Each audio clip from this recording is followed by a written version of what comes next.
हैं तो आजकल व्हाट्सएप काम में लेते हैं, जहाँ इतनी 500 किताब लिख देना ये बहुत बड़ा इनका योग्य मैं मानता हूँ, इनकी सृजनशीलता है तो इनमें इतनी योग्यता है। तो किताबें जड़ रहती है, किताबें जड़, लेकिन हमारी आत्मा की चेतनता को गहराई तक झकझोर देती है। हमें किताबों का जो है ये भक्ति संचार के लिए पीयूष जी ने बीड़ा उठाया है, और इनका ये मन है, इनकी दृढ़ इच्छा शक्ति है कि ये भाग 10 तक तो कम से कम जाएगा। साथ ही साथ मेरा ये निवेदन है कि आप इस पुस्तक को पढ़िएगा, इसको आनंद लीजिएगा, बच्चों का, उनका, सबका। पीयूष जी के बारे में ज़्यादा बोलना चांद को कांच दिखाने के बराबर है। 11 वर्ष से मैं पीयूष जी से मिला हूँ, इस पूरे परिवार से मिला हूँ। राहुल जी है, मुन्ना लाल जी है, सभी कुछ है, महेश जी और शोभा जी हैं, और इतना प्यार पाता हूँ मैं इनका। पीयूष जी के लिए दीर्घ होने की कामना करता हूँ। आप सब ने जो इनको आशीर्वाद देने के लिए समय निकाला, मैं आप सबका भी आभार व्यक्त करता हूँ। और जो ये पुस्तिका है कि 5वीं, ये तो बहुत फास्ट द्रुत गति से इनका काम हुआ। इनकी इच्छा महीने डेढ़ महीने पहले जागृत हुई थी, और आज मैंने दूसरी बात और देखी कि वहाँ से माता पिता का पाद पूजन करके इन्होंने भगवान का अभिषेक किया, और 2 गौशालाओं में 200-200 किलो की लापसी बनवाई, और अपने हाथ से गौ माता को लेके आए। इसलिए हम लोग 15 मिनट लेट हुए, इसके लिए हम सब समझदार के यहाँ से आपको इंतजार करना है।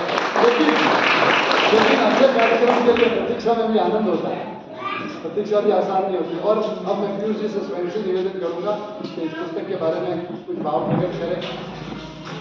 आदरणीय श्री पीयूष जी द्विवेदी, कृपया बता दीजिए। ये आपने आज सामने बैठ के भी गलती की, मेरी दिन से भी गाना सामने बैठ, और आपने थोड़ी जगह करेंगे, कुर्सी की व्यवस्था करता हूँ आपको बैठने। लाइट नहीं आएगी पीयूष जी, तो ठीक है सर, नहीं लाइट आने दो।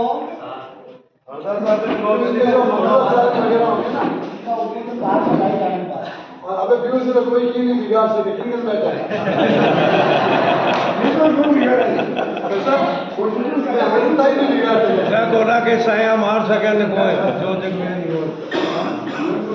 परमात्मा की कृपा है इनके ऊपर।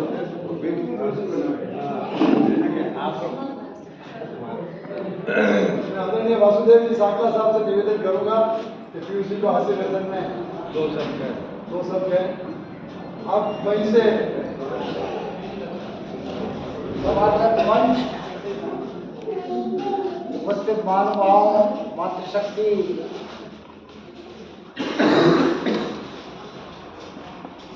पीयूष जी वो हस्ती है कि पीयूष जी लगाना पर मेरा सौभाग्य रहा है कि किसी समय पीयूष जी मेरे विद्यार्थी थे, तो वो लग नहीं पाता, अंतरता इतनी है। और हमारे 2 कार्यक्रम चलते हैं, एक तो भोगराज समिति और फिर हरियाणा राजस्थान, दोनों के प्रणेता, दोनों के संस्थापक सदस्य भाई पीयूष जी है।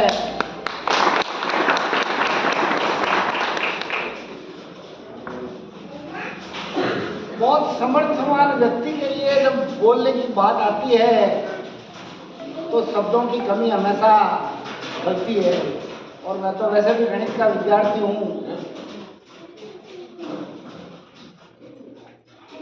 जैसा कि पुस्तक के लिए कहा था, संसार में पुस्तक से बड़ा मित्र कोई हो नहीं सकता। पुस्तक ही वो चीज है जो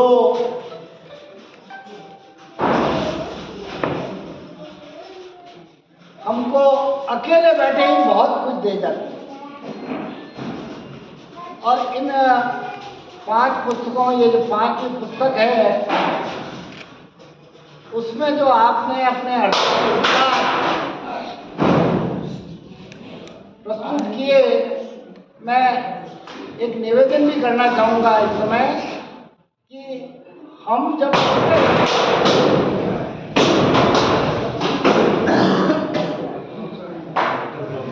ये ऊपर पक्षी विचरण कर रहे हैं, ये पक्षी भी पीयूष जी का है। पशु पक्षी पौधे सब जिंदाबाद जिंदाबाद। जब इस पुस्तक को पढ़ते हैं तो इसमें चूंकि ये पद्य है, उसमें बाहर ज़्यादा पद का ये भजन है, तो इसमें ज्ञान तो हमें मिलता है, पर इसके साथ मैं भाई पीयूष से निवेदन करूंगा कि इसकी कोई सीडी भी अपने शब्दों में निकाले, क्योंकि आनंद की अनुभूति हमें तब ज़्यादा होगी जब इस पुस्तक के देखने के साथ साथ आपका मधुर कंठ भी उसमें जुड़े, तो हमें उस की पूरी जानकारी मिलती है।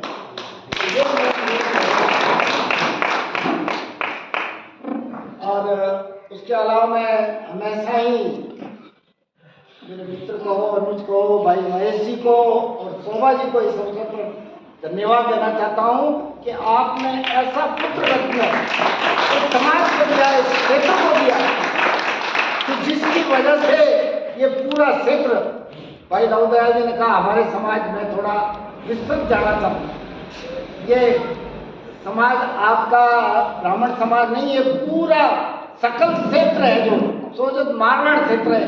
इस क्षेत्र में जो भाई पीयूष ने जो अलग जगाई है, जो गायों के क्षेत्र में, पेड़ों के क्षेत्र में, और जहाँ कहीं भी धार्मिक आयोजन होते हैं, अभी यहाँ नौचंडी हुआ था राजोला में, सहस्त्रचंडी, तो मतलब इतना धार्मिक वातावरण बन गया था। यहाँ पर भाई पीयूष जी के प्रयासों से यहाँ भागवत कथा हुई थी, इतने मूर्धन्य कथाकार इसमें लेके आए थे कि मैं बिल्कुल, अभी मैं बीच में नहीं था उसमें, मैं इसके रिकॉर्डेड देखते देखते मैं वापस रिपीट करके देखता हूँ, मतलब मुझे बार बार पढ़ना पड़ रहा, सुनना पड़ रहा, इतने ज्ञानवान। और अभी ये मनोहर सिंह जी साहब रह गए हैं, 1 तारीख से 1 जुलाई से 1 दिसंबर से 7 दिसंबर तक, 1 जनवरी से 7 जनवरी तक सीसलवाड़ा में बहुत ही सुंदर कार्यक्रम, जिसमें भाई पीयूष के गुरुदेव निर्मल स्वामी जी वो भी पधारेंगे, और साथ में जो हमारे यहाँ भागवत कथा करने वाले वो भी यहाँ उपस्थित होंगे। तो ये इस ज्ञान का आनंद उठाने के लिए 12 से 3 का कार्यक्रम हम सब पधारे। आज भाई पीयूष का जो जन्म दिवस है, मैं चाहता हूँ कि भाई पीयूष शतायु हो, स्वस्थ रहे, और इसी तरह से जो भक्ति भाव इस पूरे क्षेत्र में इन्होंने आलोकित किया है वो निरंतर जारी रहे। हम लोगों को यहाँ बुलाया, सम्मान दिया, इसके लिए साधु धन्यवाद। बहुत बहुत आभार गुरु द्रोणाचार्य के अर्जुन और गुरु शिष्य है दोनों ही। तो आपने बहुत अच्छी गुरु जी के लिए अच्छे भावों को प्रकट किया।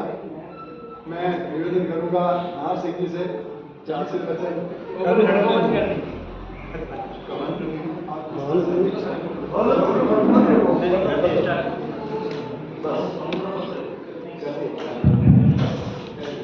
श्री कृष्ण गौशाला के इस पावन प्रांगण में भाई पीयूष जी द्विवेदी जी का अवतरण दिवस का जो ये कार्यक्रम रखा गया है, इसके लिए तो मैं सबसे पहले तो परमपिता परमेश्वर से प्रार्थना करता हूँ कि आप चिरायु हो, शतायु हो, और जिस क्षेत्र में आप काम कर रहे हैं, जिन ऊंचाइयों को आपने कम आयु में छुआ है, इससे भी बहुत आगे तक आप जाए। आपने अपना पूरा जीवन सेवा और धर्म प्रचार के लिए, गौ सेवा, पर्यावरण के लिए जो काम किया है, वास्तव में उल्लेखनीय है। आसपास के क्षेत्र के अंदर सोलत मारवाड़ और सोशल मीडिया पर तो आपके इतने फॉलोअर्स हैं। मैं आपके जो सुंदरकांड वगैरह के और आपके भजन वगैरह मैं यूट्यूब पर सुनता हूँ, मेरे परिवार के लोग भी सुनते हैं, मैं उनको भी कहता हूँ आप लोग सुनो इनको। बहुत इतनी मधुर कंठ से अपना जो है पाठ करते हैं सुंदरकांड का, बिल्कुल उसको हटने का मन ही नहीं करता है। तो आपने सागर साहब ने जो बात बताई कि जो आप ये हरि भजोरे भाग 4 जो है आज उसका विमोचन करवा रहे हैं, इसको अपने मनोमन से इसको यूट्यूब पे भी आप जब इसको डालें तो लाखों लोग उससे लाभान्वित होंगे। ऐसा मेरा सुझाव है। न लिखना वो आपकी बात है। और मैं आपको बहुत बहुत परमपिता परमेश्वर से प्रार्थना करता हूँ कि आप सदैव आगे बढ़ें और इस आयोजन के अंदर जो सभी लोग बताए हैं, और अभी अक्का साहब ने आपको फरमाया कि हमारे गांव के अंदर सिसरवाड़ा में केसरिया गौर जी का मंदिर है। गांव में घुसते पहले केसरिया गौर जी का मंदिर आता है, आप सभी जानते ही हैं। बहुत बड़ा भव्य आयोजन वहाँ पर 1 जनवरी से 7 जनवरी के बीच में होगा। और राजेश्वर चैतन्य जी जो यहाँ पर अभी भागवत करके कथा करके पढ़ा रहे हैं वो भी पढ़ाएंगे। और निर्मल स्वरूप जी जो इनके गुरु जी भी हैं उनका भी हमें सानिध्य मिलेगा। तो आप सबसे मैं हाथ जोड़कर गुजारिश करता हूँ कि आप लोग जरूर पधारें और एक बहुत ही बड़ा एक ज्ञान यज्ञ जैसा है वहाँ पे, तो उसका आप लाभ जरूर लें। मैं पुनः आप सभी का बहुत आभार व्यक्त करता हूँ और विशेष रूप से पीयूष जी का, उनके माता पिता का, आपके सभी स्वजनों का कि आपने इतना अच्छा कार्यक्रम रखा इनके आशीर्वाद के लिए और हम सभी का मान सम्मान किया, इसके लिए बहुत बहुत धन्यवाद। बहुत धन्यवाद नाम सिंह सर। बहुत ही आपने सटीक बात कही वासुदेव जी ने और नाम सिंह जी ने कि एक बार इनको आप गा के और अगर आप यूट्यूब पे डालें तो सभी लाभान्वित होंगे।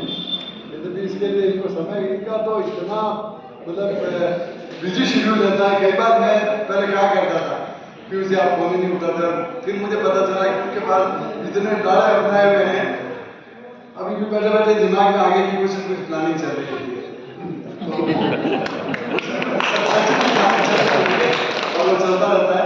और बहुत ही सुंदर बात कही थी आप दोनों ने, मैं भी उसे समर्थन करता हूँ।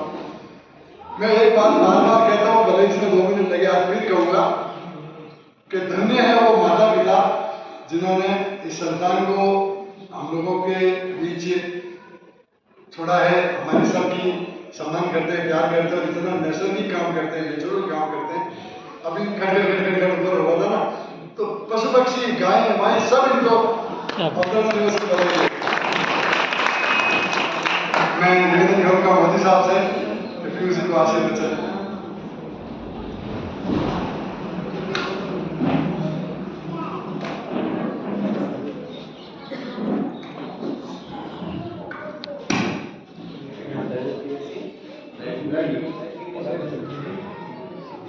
आदरणीय जी को आपके जन्मदिन की आज के अवसर दिवस की शुभकामनाएं और मैं सभी प्रेमी बंधुओं का यह स्वागत करता हूं जिन्होंने पीयूसी का मान सम्मान रख के यहाँ पधारे हैं और यहाँ अमूल्य समय दिया है। सब प्रेम भेंट आपके लिए, आपके माता पिता के लिए भी बहुत असीम स्नेह ऊपर वाले की कृपा है कि आपका ऐसा पुण्य रत्न दिया है, इसके लिए हम सब आभार।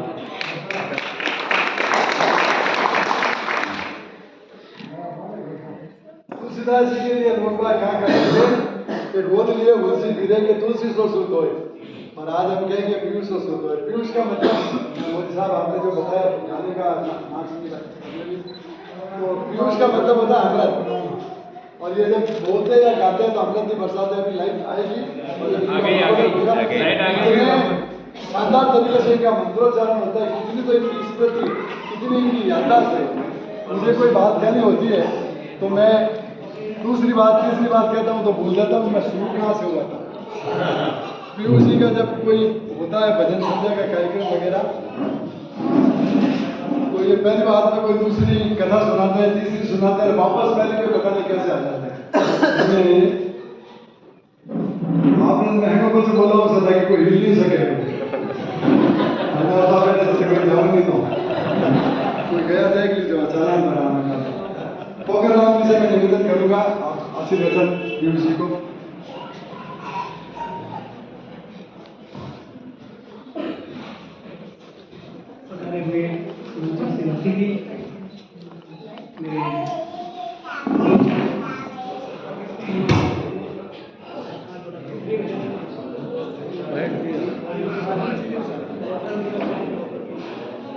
हमारा सौभाग्य है सदा सौभाग्य है कि ऐसे महान हमारे समय में हमारे साथ मैं इनके सहयोग की प्रार्थना करता हूँ, उनसे प्रार्थना करता हूँ कि ये इसी तरह की अपनी वाणी को विस्तार करते रहेंगे।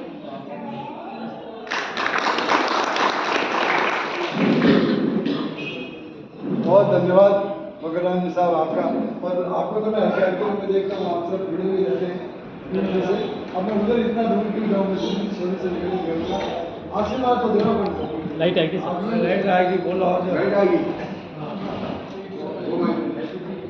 तो आशीर्वाद देना क्यों से आपको बिल्कुल कह रहे हैं।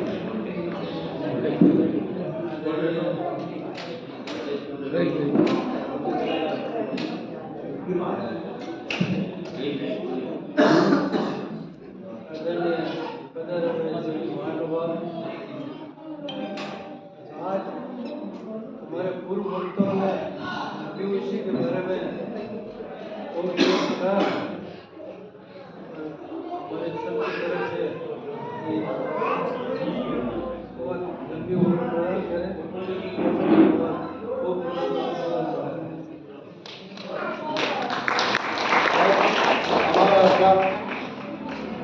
पीयूसी पर तो वैसे इतना आशीर्वाद, इतना इनका जो साधुवाद वो गौ माताओं से मिलता है। मैं एक बार पीयूसी के साथ था तो मैंने कहा ये गाय मार देगी, तो उन्होंने बोला नहीं मारेगी, आप एक काम करो इसके यहाँ पे हाथ करो। तब से मैं ये काम करता हूँ, जो तरह में कोई गाय होती याद देता हूँ तो बड़ा आनंद आता है। संजय ओझा साहब का स्वागत है, साथ में बस नहीं संतोष जी भाई साहब बना रहे बेंगलोर से। और आपके माता जी स्वस्थ नहीं है पर बीच में समय निकाल के आए, आपका बहुत धन्यवाद। वकील साहब आ गए। आदरणीय राजपुरी साहब से मैं निवेदन करूँगा पीयूसी का आशीर्वाद जरूर दें।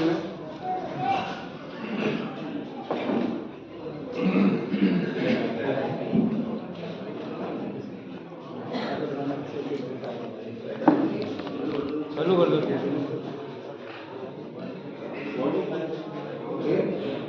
और सलाम देखो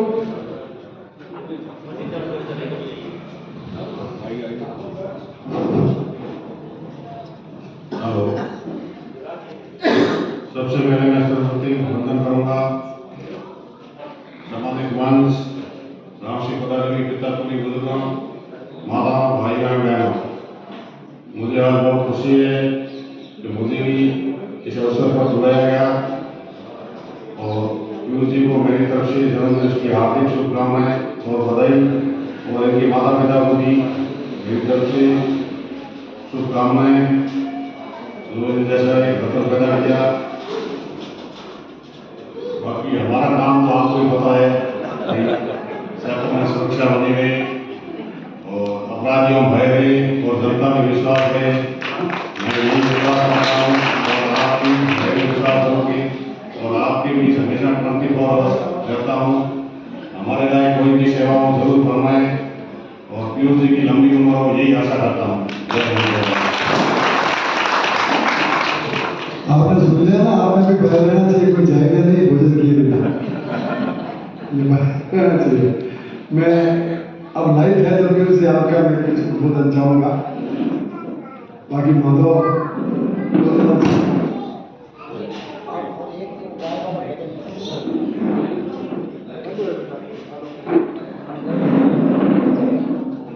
चला बेटा,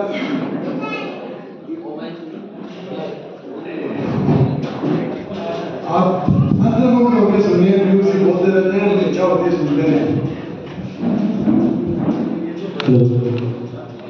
श्री हरि परमानंद उपदेष्टामीश्वरम व्यापकम सर्वलोकानां कारणं तन्नमाम्यहम्।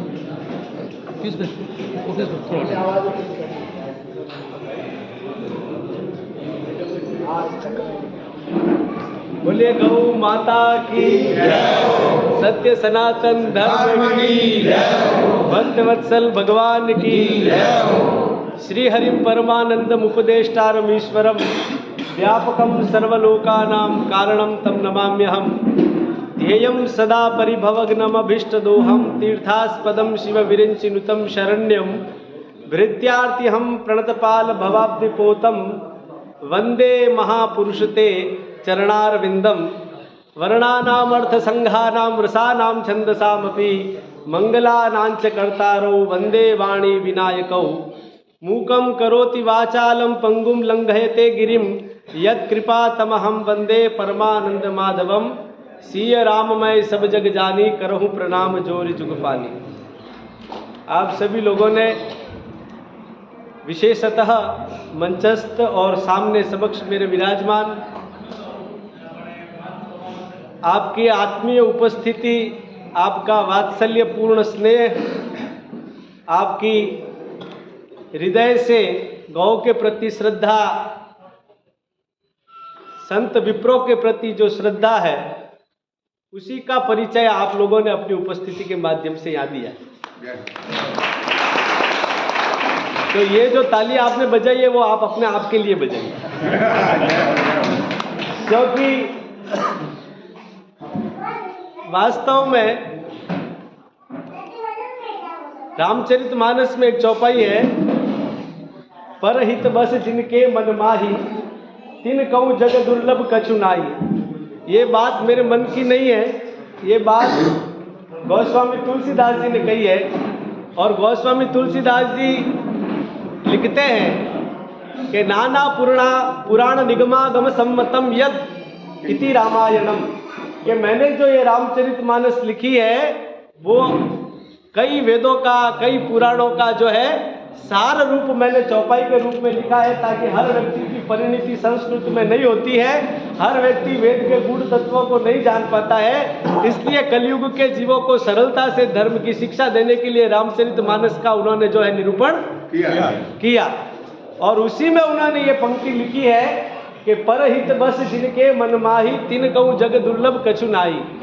जिनके हृदय में, ठेकेदारी पीयूष के नहीं, जिस किसी के भी हृदय में यदि परहित है, परहित मतलब जैसे हम लोग कहते हैं पर्यावरण, पर्यावरण से हम मोटा अर्थ लगाते हैं पेड़ पौधे, जबकि पर्यावरण का शाब्दिक अर्थ संस्कृत की दृष्टि से होता है परितः आवरणः इति पर्यावरणः। मतलब आपके सराउंडिंग जो कुछ भी है, आपके सराउंडिंग, आपके आसपास जो कुछ भी है वो सब क्या हो गया? पर्यावरण। और उस पर्यावरण में सर्वश्रेष्ठ कृति भगवान ने कौन सी रची है?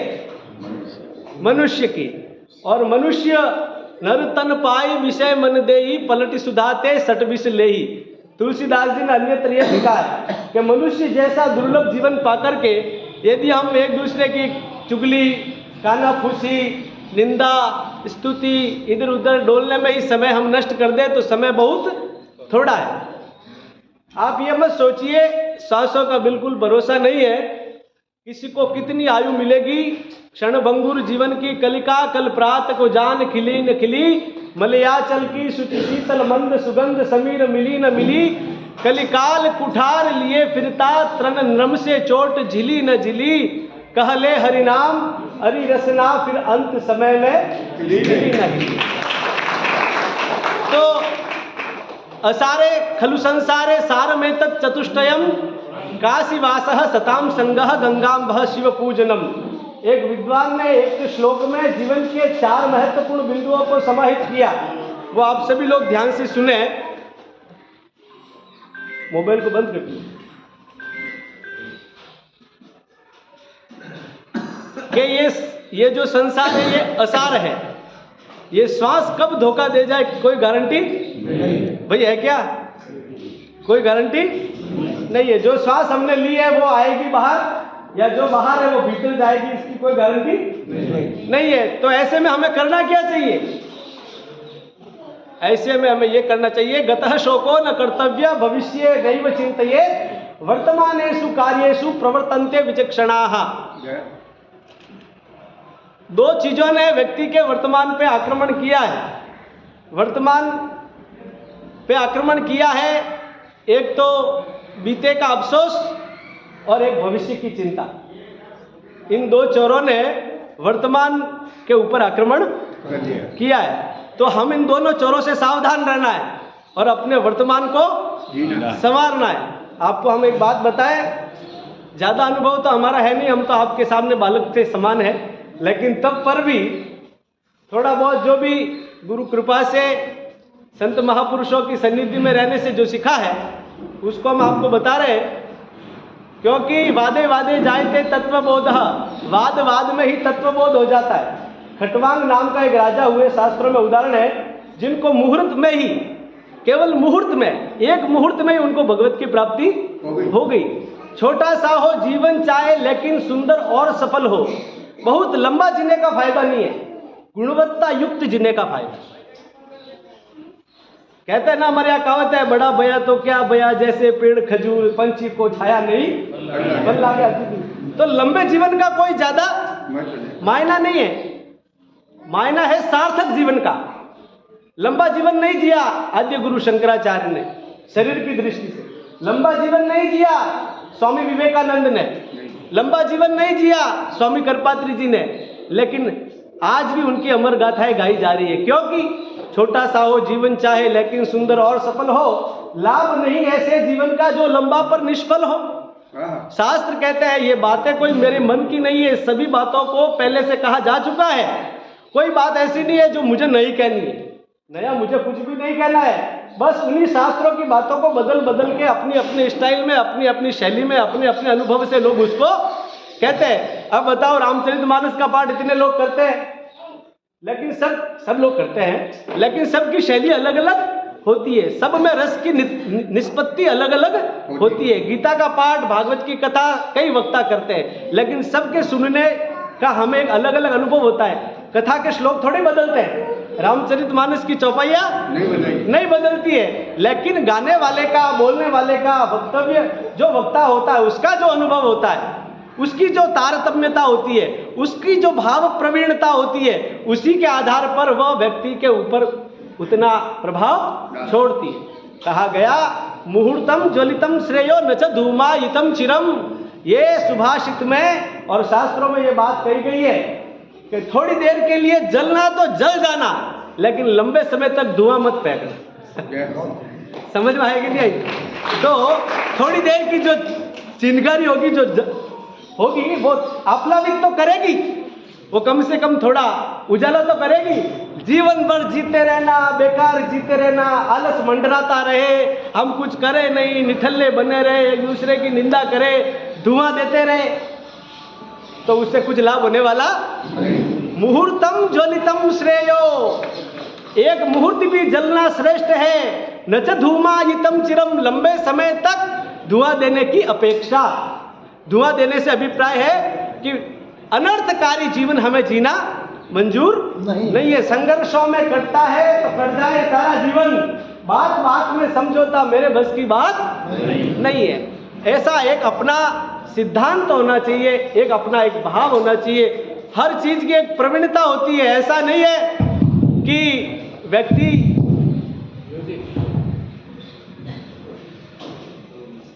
देखिए, अभी माइक का ही उदाहरण दे देते, अभी इन्होंने माइक दे दिया सर। हम सब शास्त्रों में एक पंक्ति आई है, यंत्रारूढ़ानि मायया, यंत्रारूढ़ानि मायया। हम सभी लोग यंत्र हैं, और यंत्री कौन है? यंत्री सभी यंत्रों को चलाने वाला कौन है? कौन है? देखो, भगवान विद्युत के समान है, जैसा हम मान रहे हैं, आप थोड़ा उसको समझ लीजिए, बिजली के जैसे। वही बिजली इसमें आ गई तो आवाज आपके पास बहुत आसानी से पहुंच रही है। वही बिजली इस बल्ब में आ गई तो प्रकाश हो गया। वही बिजली पानी ठंडा कर रही है, वही बिजली पानी गर्म कर रही है, वही बिजली प्रेस, कपड़े के ऊपर प्रेस करवा रही है, वही बिजली ट्रेनों को सरबट दौड़ा रही है। तो है क्या?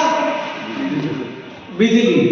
बस हमें इस जीवन में उस यंत्री के इस खेल को समझना है। हम सब लोग, भगवान है विद्युत और हम सब अलग अलग इक्विपमेंट हैं।